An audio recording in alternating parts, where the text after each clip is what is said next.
All right, folks, I'm about to blow your mind. Let's say we got a couple circuits we need to trace out because we're going to demo this wall, right? We've got a couple of different circuits on here. We've got the lighting, we've got a receptacle here and a receptacle here, and we don't know which is which, if they're together or not.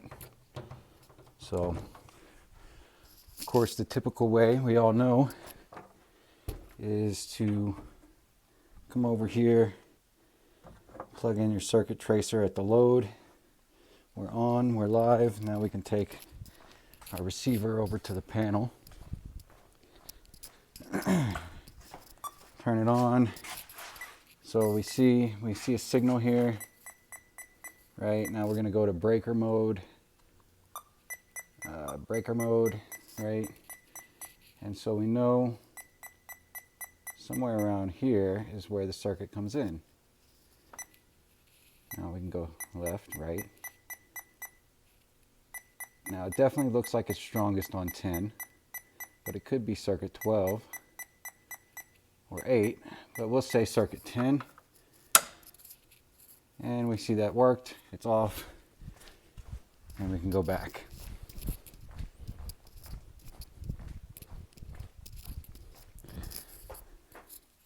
And we see we have power, but we don't have a live line anymore because the circuit is dead. So that's one way. But now we also need to come over here and trace this one out. And if we plug that in and turn it on, we see it is in fact a live line still. So killing that breaker did not kill power on this wall. So now I got to trace out a whole nother circuit.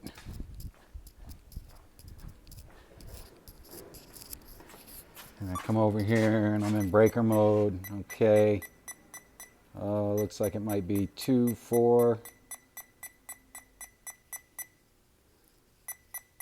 maybe 6. Let's turn the gain down a little.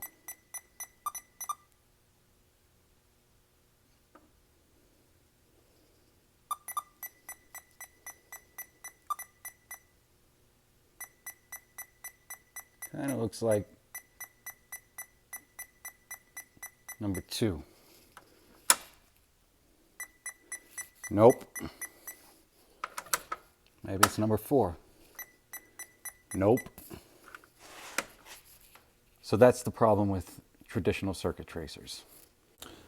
So what if we use this instead? The Tasco Circuit Mapper. All right, so this is pretty easy. Basically what we're going to do, as you can see on the side of the circuit mapper, it's labeled just like a panel. Circuits 1, 3, 5, 7, 9 on the left. On the right, we've got the even numbered circuits. So what we're going to do is we're going to take these little yellow CT clips that are coming out of the circuit numbers. So circuit 1, and we're going to go to breaker 1 and just clip it around the wire there. Just like a shunt meter, really. And then circuit 3 is next. And so that goes right there. And then we'll continue on. Then next, we have what we call the load balancer connectors here. These are basically filter circuits to filter out some high frequency noise. And so what we're going to do is we have 3 phases, A, B, and C, 1, 2, and 3, doesn't matter.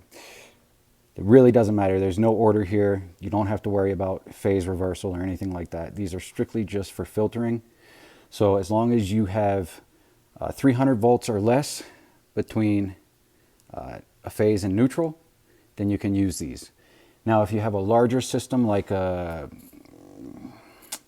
grounded B phase delta, something like that, where you're going to have 480 volts down to ground or neutral, well, then you can't really use these connectors. You can still use the circuit mapper and the CT clips, and it should work, but it may be a little more susceptible to noise. So how do we hook these up? Well, like I said, it doesn't matter. You can use 1, 2, 3, any of these leads. We're going to take the red ones. We're going to go to the phases.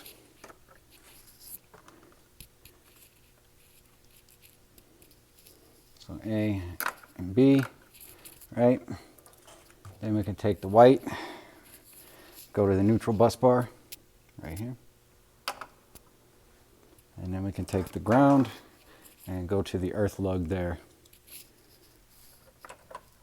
So now we are all hooked up there.